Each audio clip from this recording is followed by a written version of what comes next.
अब चलो सभी तो नहीं कह सकते कि 100 के 100 यहां पे जो सेलेक्ट होंगे वो 100 के 100 यहां भी आ जाएंगे, पर हां चांसेस तो है ना कि काफी सारे बच्चे ऐसे होंगे जो यहां पे सेलेक्ट होंगे और यहां पे भी अच्छे स्कोर लेके आएंगे। अब देखो भैया D2D ये वाली जो वैकेंसी थी इसमें भी मैंने स्टैंड लिया था, मैं गया भी था, लोगों को मोटिवेट भी किया कि आओ, पर हमारे देश में लोग इतना ढीठ हैं कि उनको चाहिए कि उनके हक की लड़ाई कोई और लड़े और मलाई वो खाएं। तो बस इन दोनों को लिंक करने का पर्पज इतना है कि भगवान आपके बुद्धि में थोड़ा विकास करे कि आपको स्टैंड लेना है। जी नमस्कार, मनु एकेडमी में आप सभी लोगों का स्वागत है। और हमारी ये जो वीडियो है ये एक पूरी तरीके से सैंडविच वीडियो है। कई सारे मैटर मैंने लिख रखे हैं, सबके बारे में हमारा डिस्कशन होने वाला है। टोटली बेस्ड है, आपका जो डाउट है, आपका जो कमेंट है, आपका जो मुझे मैसेज आता है पर्सनली, उसके ऊपर जो बेसिकली एक चीजें हैं, मैं सोचा कि एक कंक्लूड करके वीडियो बना देता हूं। आपके माइंड में चीजें पिक्चर जो है क्लियर हो जाएंगी, स्पेशली उनके माइंड में जिनके मन में डाउट चल रहा है। थोड़ी सी कॉन्फ्लिक्ट ऑफ इंटरेस्ट वाली वीडियो भी है, तो किसी को बुरा भी लग सकता है। भाई अगर आपको पर्सनली बुरा लगे तो माफी चाहूंगा। अब नेता तो है नहीं कि सबको खुश करके चलना है, नहीं तो वोट नहीं देंगे और हार जाएंगे। हाँ, यूट्यूबर में थोड़ा सा दिक्कत तो है कि बुरा लगेगा तो वीडियो को डिसलाइक करके जाएंगे, या फिर उससे ज्यादा बुरा लगेगा तो गाली देके भी जा सकते हैं। पर कोई बात नहीं, जो चीजें ठीक है वो कहनी चाहिए। अब गाली थोड़ा खा लेंगे, क्या चलता है, क्या फर्क पड़ता है। पहला जो मैटर है जिसमें दो बातें हैं आपके, ये थोड़ा छोटा है तो इसको पहले कर लेते हैं। ये दोनों थोड़े लिंक टाइप के हैं तो बाद में डिस्कस करेंगे, हो सकता है बात थोड़ी लंबी भी हो जाए। तो पहला आपका गुजरात GWSSB AE की वैकेंसी अभी आई हुई है 100, और एक और वैकेंसी है 100 जिसका ऑलरेडी एग्जाम हो चुका है। बच्चे इंतजार कर रहे हैं कि उसका इंटरव्यू कब आएगा, और बहुत टाइम से इंतजार कर रहे हैं। मतलब ये हो गया ना कि सब्र का बांध टूट जाना चाहिए अब, पर है बच्चों में पेशेंस रखे हुए हैं। इसका 26 Feb को प्रीलिम एग्जाम शेड्यूल है और उसी दिन SSC JEE का भी एग्जाम शेड्यूल है। तो कुछ लोगों का ये डाउट था, वो मैसेज कर रहे थे सर पोस्टपोन किया जाए कुछ, पर मैंने पोल किया था, बहुत ज्यादा लोग नहीं है। पोल कहां पे, टेलीग्राम पे किया था, @मनु एकेडमी एक चैनल है, @मनु एकेडमी ऑफिशियल एक ग्रुप है। अगर आप नहीं जानते हो तो ज्वाइन कर सकते हो। कुछ ही लोग हैं, पर कुछ लोग तो हैं भाई, उनका करियर तो है ही। तो ये आप डिसाइड करिए, आप लोग मिल बैठ के कि क्या करना है। बाकी एक बड़ा जेन्युइन सा डाउट आया एक बच्चे का, और ये आपको भी लगेगा कि यार कुछ गड़बड़ तो है इसमें। मतलब गड़बड़ क्या है, हो सकता है गड़बड़। एक बात यह कि ये जो 100 बच्चे हैं जो पहले से क्वालिफाई करके तो नहीं कह सकते बैठे हुए हैं, पर इनका DB हो चुका है। अब ये बच्चे अच्छे हैं। अब इनमें से जो बच्चे इंटरव्यू के लिए सेलेक्ट होंगे या जो फाइनल सिलेक्शन लेंगे, वो बच्चे ऑब्वियसली चूंकि यहां पे कंफर्मेशन नहीं है तो ये वाला एग्जाम भी देंगे, और इनकी प्रिपरेशन अच्छी है तो चांसेस हैं।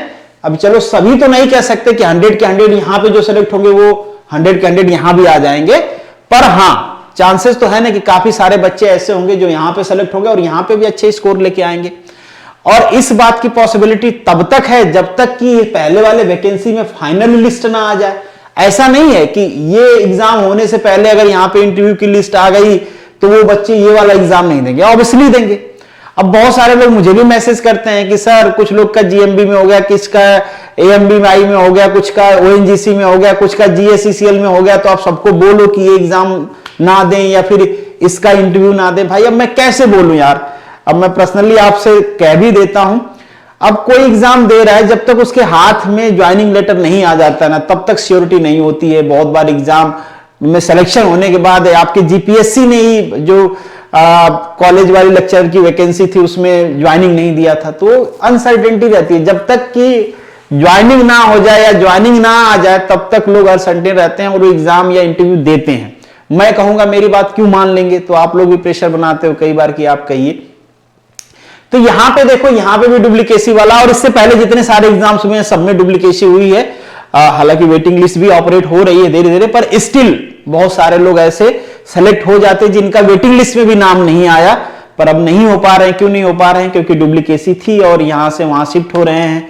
बहुत सारे लोग हैं जो MBI और MBI में गए, फिर वो ITI वाले से यहां पे आए, तो ठीक है, अब क्या कर सकते हैं। बहुत सारे लोग हैं GSECL में चले जाएंगे, JEE में बहुत सारे लोग हैं ONGC में जाएंगे, तो स्विचिंग हो रही है। काफी सारे मुझे मैसेज आ रहे हैं कि आप बताओ हमको ये MBI में रहना चाहिए या फिर हमको अभी ONGC में हुआ है वहां जाना चाहिए। कुछ लोगों का मैसेज आ रहा है हमारा GSECL में हुआ है और MBI में जॉब कर रहे हैं। कुछ लोगों का क्या है कि जूनियर इंजीनियर ओएनजीसी में भी हुआ है, यहाँ पे जीएससीसीएल में भी हुआ है, कहाँ जाएं, कुछ लोगों का रेलवे में भी हुआ है, यहाँ पे भी हुआ है, बड़ा कंफ्यूजन है। पर ठीक है, जिन्होंने मेहनत किया उनका कई जगह पे हो रहा है। पर ये एक जेन्युइन डाउट ये है कि जब तक इसकी रिजल्ट लिस्ट नहीं आती तब तक यहाँ पे मान लीजिए इंटरव्यू की लिस्ट भी आ जाती है, तो इस बात की तो पॉसिबिलिटी कमी है कि भाई ये एग्जाम होने से पहले इंटरव्यू भी हो जाएगा और फाइनल लिस्ट भी आ जाएगी। तो जब तक फाइनल लिस्ट नहीं आएगी इंटरव्यू होने के बाद भी, तब तक ये बच्चे तो इस एग्जाम में बैठेंगे ही। जनरली ऐसा जीपीएससी या कोई भी रिक्रूटिंग बॉडी करती नहीं है कि सेम पोस्ट का एग्जाम हो, सेम डिपार्टमेंट का एग्जाम हो और एक एग्जाम अभी पेंडिंग, मतलब पिछले वाले जो रिक्रूटमेंट हो वो पेंडिंग पड़ी है, तभी तक दूसरी वैकेंसी भी लगा दो लाइन में। जनरली ऐसा नहीं होता है। सबको ये कॉमन सेंस की बात है, इसके लिए कोई लॉजिक जरूरी नहीं, कोई लॉजिक या रॉकेट साइंस सीखने की जरूरत नहीं है कि भाई डुप्लीकेसी होगी। अब जीपीएससी क्यों ऐसा कर रहा है या डिपार्टमेंट क्यों ऐसा कर रहा है भाई पता नहीं, कि पहली वाली वैकेंसी कंप्लीट नहीं हुई तब तक दूसरी वाली वैकेंसी लाइन में लगा दिए। अभी हुआ तो नहीं है, दोनों ही पेंडिंग है। तो उम्मीद किया जाता है कि इस वाली वैकेंसी का जल्दी ही इंटरव्यू लिस्ट आए और इंटरव्यू होने के बाद जल्दी ही, अगर एग्जाम से पहले आ जाता तो वेल एंड गुड, क्योंकि ये वाले बच्चे यहाँ पे अपीयर नहीं होगा। अगर ये वाले बच्चे एक बार यहाँ पे अपीयर हो गए और इनका यहाँ पे सिलेक्शन हो जाता है, तो जब इंटरव्यू लिस्ट आएगी इस वाले एग्जाम की, उस टाइम भी यहाँ वाले बच्चे तो इंटरव्यू वाली लिस्ट में रहेंगे ही रहेंगे। अब भाई जीपीएससी को थोड़ा नहीं पता है कि ये बच्चा पहले से सेलेक्ट हो चुका है, और अगर उसका मार्क्स ज्यादा आता है तो जीपीएससी के पास ये राइट्स भी नहीं है कि वो मना करे कि हम इसको इंटरव्यू में नहीं बिठाएंगे क्योंकि तुम ऑलरेडी सिलेक्टेड हो, जब तक कि वो खुद से ना कहे एप्लीकेशन लिखे, और वो एप्लीकेशन वाला धंधा भी बंद हो गया अब। तो ये फुल पॉसिबिलिटी है, जैसा कि एक बच्चे का डाउट भी था कि बिल्कुल डुप्लीकेसी होगी और होने वाली ही है। अगर ये एग्जाम 26 सब जैन को होता है तो 100% दोनों एग्जाम में ढेर सारे, मुझे तो लगता है 70-80 बच्चे ऐसे होंगे जो दोनों में सेलेक्ट होंगे, या दोनों में सेलेक्ट नहीं होंगे। मान लो यहाँ पे इंटरव्यू तो नहीं देंगे, अगर ये पहले आ जाता है तो इंटरव्यू वाली लिस्ट में तो रहेंगे ही 70-80 बच्चे जो दोनों के इंटरव्यू के लिस्ट में रहेंगे। मेरे हिसाब से कम ज्यादा हो सकते हैं, पर इस पॉसिबिलिटी है इतनी।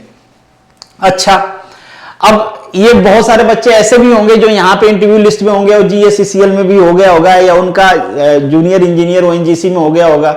अब बहुत सारे लोग कह रहे हैं कि उनको कह दो ये वाला इंटरव्यू मत दें, तो भाई मैं ये तो नहीं कहूंगा कि आप मत दो, क्योंकि जो पोस्ट है, पोस्ट में डिफरेंस है, डिपार्टमेंट में डिफरेंस है, सैलरी में डिफरेंस है।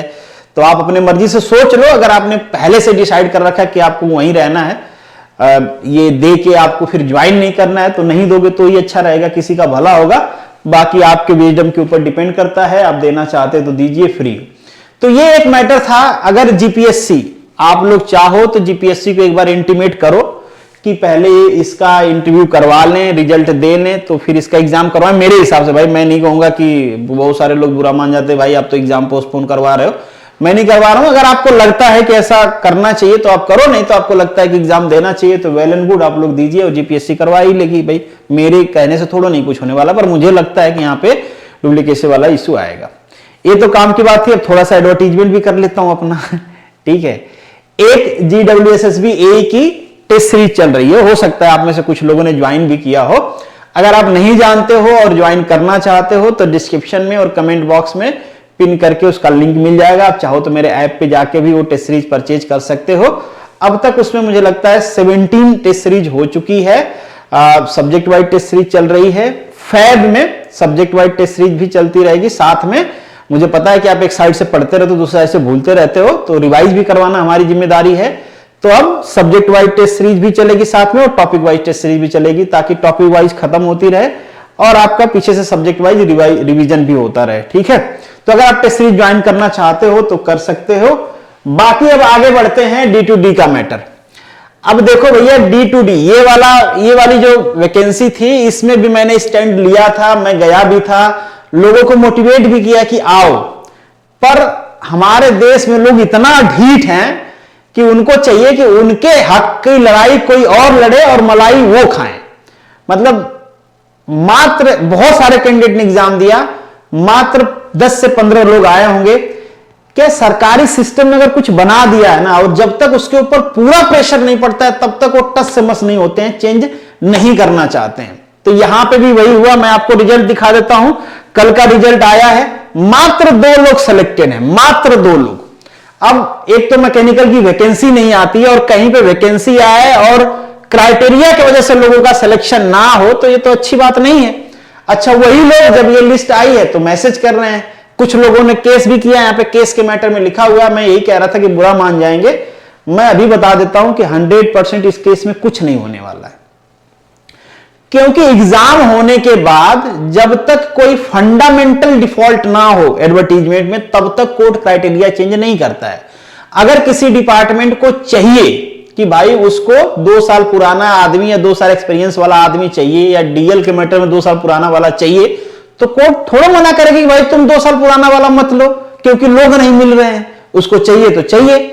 ये क्राइटेरिया अगर डिपार्टमेंट से आप रिक्वेस्ट करते, जब एडवर्टीजमेंट आया था मिनिस्ट्री से आप रिक्वेस्ट करते और डट के रिक्रूट मतलब करते, ज्यादा लोग आते, 50-100 लोग आते, तो एक प्रेशर बनता है ना भाई। अब किसी को 100 लोग एप्लीकेशन देंगे और किसी को 5 लोग एप्लीकेशन देंगे, दोनों में डिफरेंस नहीं रहेगा क्या? 100 लोग एप्लीकेशन देने जाएंगे ना, तो जिसको एप्लीकेशन दोगे उसके ऊपर भी प्रेशर बनता है कि भाई 100, 150, 200 बच्चों ने आपके एप्लीकेशन दिया था, आपने इस पे क्या एक्शन लिया। तो एक मेंटल प्रेशर रहता है, साइकोलॉजिकल प्रेशर रहता है, तो उस पर कुछ एक्शन होता है।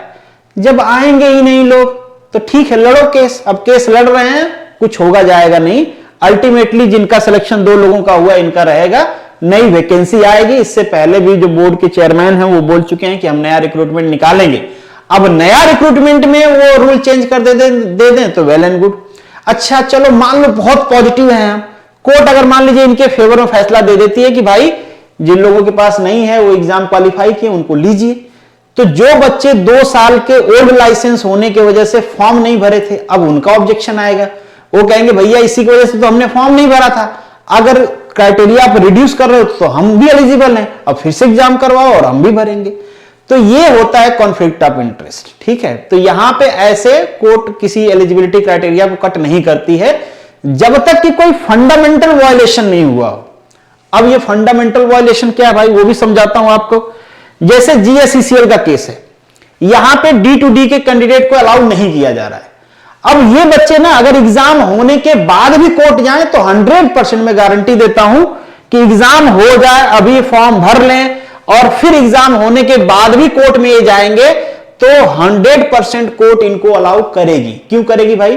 क्योंकि यहां पे फंडामेंटल वायलेशन ये है कि जिस बच्चे के पास ऑलरेडी डिप्लोमा डिग्री है और उसने फॉर्म भरा, एग्जाम दिया, एग्जाम क्वालिफाई किया, और चूंकि वो डिग्री कर रहा है और इस वजह से आप उसको नहीं लोगे। भाई क्यों नहीं लोगे? उसके पास डिप्लोमा की डिग्री भी तो है, डिग्री कर रहा है, इसका वो कोई गलत बात तो है नहीं। हायर डिग्री कर रहा है तो उसमें क्या उसकी फॉल्ट है? आपको लेना पड़ेगा, क्योंकि कोर्ट ये कहेगी नहीं भाई उसके पास जो बेस डिग्री आपने मांग रखा है, जो क्राइटेरिया आपने रखा है, वो क्राइटेरिया तो उसके पास है ही।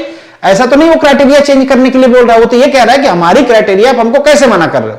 तो यहां पे हो गया फंडामेंटल वायलेशन कि आप किसी कोई क्राइटेरिया फिक्स किए हो, वो क्राइटेरिया किसी आदमी के पास है, आप उसको इस बेसिस पे मना कर रहे हो क्योंकि उसने कुछ एक्स्ट्रा क्राइटेरिया अर्न कर लिया है। तो ये बच्चे जो है ना, ये आज एक्टिव रहे तो आज भी इनकी क्राइटेरिया चेंज होने की पॉसिबिलिटी है। ये एग्जाम देने के बाद, लिस्ट आने के बाद कोर्ट जाए तो भी इनके अंदर पॉसिबिलिटी है। इनके अंदर तो 0 सन्नाटा वाली पॉसिबिलिटी है। पर ये दोनों में लिंक करके आपको स्टोरी इतना लंबा इसलिए सुनाया हूं क्योंकि इससे पहले जब मैंने स्टैंड लिया था कि आप आओ हम बात करेंगे, इसकी क्राइटेरिया चेंज करवाएंगे, कहेंगे भाई कि 2 साल पुराने वाले नहीं मिलेंगे बच्चे, आप ये क्राइटेरिया रिलैक्स करिए। उस समय शायद वो रिलैक्स भी कर देते, थोड़ा प्रेशर बनाते तो लोगों ने स्टैंड नहीं लिया। आप कोर्ट में मुकदमा लड़ रहे हैं, थोड़ा पैसे भी दे रहे होंगे तो दिमाग भी ठिकाने आएगा। तो ये काम आपको ना करना पड़े, क्योंकि आज मैंने पोल भी किया था। आपका जो टेलीग्राम ग्रुप है जीएससीसीएल में, D2D का एक टेलीग्राम ग्रुप भी है, पर वहां पे भी देख रहा हूं लोग एक्टिव नहीं है। भाई अगर आप लोग नहीं आना चाहते हो ना तो आपके लिए कोई दूसरी लड़ाई नहीं लड़ेगा। मैं फिर से कह रहा हूं, अगर आप लोग आओगे, 1-2 बार आपको हो सकता है बड़ोदरा एक बार जाना पड़े, एक बार आपको गांधीनगर जाना पड़े, ठीक है, हो सकता है कोर्ट भी जाना पड़े, तो आप अपने तरफ से स्टैंड लीजिए। और यहां पे 100% पॉसिबिलिटी है कि आप एलिजिबल होगे। ऐसा मतलब ये एकदम बकवास क्राइटेरिया है कि किसी के पास 1 डिग्री है और उस डिग्री पे आप वैकेंसी निकालते हो, चूंकि उसने दूसरा डिग्री एक ले लिया तो आप उसको मना कर दो कि आपने दूसरा पढ़ाई क्यों किया, अब आपको हम नहीं लेंगे, पहली वाली पढ़ाई की कोई वैल्यू नहीं रही हमारे। तो ये तो वो नहीं कर सकते। तो ये एकदम टोटली बकवास क्राइटेरिया है, तो इसको तो स्क्रैप कर ही देगी कोर्ट। अब मतलब स्क्रैप है तो स्क्रैप करना कोई बुरी बात तो है नहीं, कचरा है तो कचरे में डाल दो इसको। तो ये वाली क्राइटेरिया तो बिल्कुल कचरा है। जीएससीसीएल वाले ने जिसने गाजा फूक के क्राइटेरिया बनाया है वो मतलब एकदम से कुछ कॉमन सेंस नाम की चीज नहीं है उसके अंदर। तो ये अगर आप लोग अगर स्टैंड लेते हो, अभी मिल लीजिए, एप्लीकेशन दे लीजिए, एटलीस्ट पता तो रहता है। मान लीजिए कोर्ट जाते हो तो ये सब पॉजिटिव पॉइंट्स होते हैं। मान लीजिए आप एग्जाम दे के कोर्ट जाते हो तो ये पॉजिटिव पॉइंट रहेगा कि सर एडवर्टीजमेंट से पहले हमने जीएम को एप्लीकेशन दिया था, जनरल मैनेजर एचआर को एप्लीकेशन दिया था, सेक्रेटरी ऑफिस में एप्लीकेशन दिया था। मतलब एक प्रूफ रहेगा कोर्ट के पास कि भाई बच्चे पहले से स्टैंड ले रहे हैं, कह रहे हैं कि उनका हक है, ये उनका हक दीजिए, और आपने नहीं दिए हैं। फिर लास्ट में तो कोर्ट करने ही वाली है अगर आप जाओगे तो। ये सब नहीं करके भी जाओगे कोर्ट तो मुझे तो ऐसा लगता है कॉमन लॉजिक के बेस पे, इसके लिए कोई लॉ की डिग्री होना जरूरी नहीं है, कर देंगे आपका। पर मैं कहूंगा कि आप स्टैंड लीजिए और आइए, एक बार वडोदरा आइए, जरूरत पड़ती है तो एक बार गांधीनगर आइए, दोनों जगह रिटेन एप्लीकेशन दीजिए हार्ड कॉपी में, वहां पे 100-200 बच्चों की साइन करवाइए, फिर जिसको देंगे ना उसके ऊपर प्रेशर बनेगा कि हाँ उसको एक आया है। अभी भी आपका मैटर हो तो हर बार कहेंगे, आप फोन करोगे वो कहेंगे हाँ आपका मैटर हमने ऊपर भेज दिया। भाई उनको क्या ही फर्क पड़ता है, भाई कुछ आउटपुट तो दिखना चाहिए, बस मैटर ऊपर भेज दिया ऐसा काम थोड़ा चलेगा। तो जब आप सामने से जाओगे, उनको एप्लीकेशन दोगे, एक हार्ड कॉपी जब 100-200 बच्चों के साइन के साथ जाती है किसी अधिकारी के पास, तो उसका फर्क पड़ता है। आप इस फर्क को अभी अलग ही सोच नहीं है भाई कि चलो मेल कर देंगे, सस्ता काम, घर में बैठे बैठे नेट चला के मेल कर देना है, सर ट्वीट कर दें क्या, तो भाई करते रहो, ट्वीट करते रहो, फोन करते रहो, मेल, कुछ नहीं होने वाला। जैसा इन लोगों का कटा है ना वैसा आपका भी कट जाएगा। हालांकि आप में एक प्लस पॉइंट है, मैं पहले भी कह रहा हूं कि बाद में कोर्ट जाओगे तो भी चांस रहेगा आपका होने का, फिर बाद का वेट क्यों करना। अभी आप मेंटली सेटल हो जाओ, अगर अभी आपको एलिजिबल कर देते हैं, आप मेंटली सेटल रहोगे, मन से पढ़ाई करोगे, और आप देख ही रहे हो, मैंने एक बार अभी वीडियो बनाया वो डाल दूंगा, आप देखना कि कितना आसानी से सिलेक्शन आपका यहां पे हो जाएगा। अगर D2D वाले एलिजिबल, एकदम एकदम आसानी से, बिल्कुल कुछ नहीं करना है, जाके एग्जाम देना है, फटाक सिलेक्शन होगा। बच्चे नहीं मिल रहे हैं उनको, और आप थोड़ा पढ़ के जाओगे हो जाएगा। तो बस इन दोनों को लिंक करने का पर्पज इतना है कि भगवान आपके बुद्धि में थोड़ा विकास करे कि आपको स्टैंड लेना है। जिस तरीके से नीरस होके पड़े हुए आप लोग कि ठीक है सर हम नहीं आ सकते, बहुत बिजी हैं, एक दिन के लिए आ जाएंगे वडोदरा तो पता नहीं क्या डूब जाएगा हमारा, तो आओगे आप लोग तो ही हमारे तरफ से भी मतलब स्टैंड लिया जाएगा। नहीं आओगे तो मैं काहे ढोल बनाऊं जबरदस्ती का। ऊपर से सब कह देते हैं कि आपको क्या करना है भाई, आप तो कैंडिडेट हो नहीं, आप क्या नेता बन रहे हो, तो सिर्फ फालतू में मैं क्यों बकवास करूं। अगर आप आओगे तो ठीक है, आपके साथ मैं भी आऊंगा। मुझे लगता है कि भाई ठीक है, मेरे वजह से अगर कुछ लोग यूनाइट हो जाते हैं तो मैं आपके साथ हूं। अगर जबरदस्ती का मैं आपको धक्का मार के ले जाऊं कि चलो चलो भाई तुम्हारा भी बच्चे थोड़ो नहीं, आपने बीटेक, आपने डिप्लोमा किया है, बीटेक किया, तो इतना तो सेंसिबल होना चाहिए कि भाई ये मेरा राइट्स है, और अपने राइट्स के लिए जब आपने स्टैंड लोगे तो कौन लेगा भाई। 100-200 भाड़ा लगाना है, इतना ही तो करना है, और क्या करना है। वडोदरा आने के लिए एक दिन का टाइम लगाना, अगर इतना ही नहीं कर सकते हो तो यू हैव टू डिजर्व कि भाई आपका सिलेक्शन ना हो। बाकी ये सब बातें थी, आपके डाउट जो थे मुझे लगता है कि क्लियर हो गए होंगे। जितने लोगों के जो मैसेज थे मैंने सारा इंक्लूड कर लिया है। अब थोड़ी बातें भी हमारी लंबी हो गई, पर यहां पे बात को खत्म करते हैं। चलिए मिलेंगे नेक्स्ट वीडियो में, तब तक के लिए all the best, good luck and जय हिंद।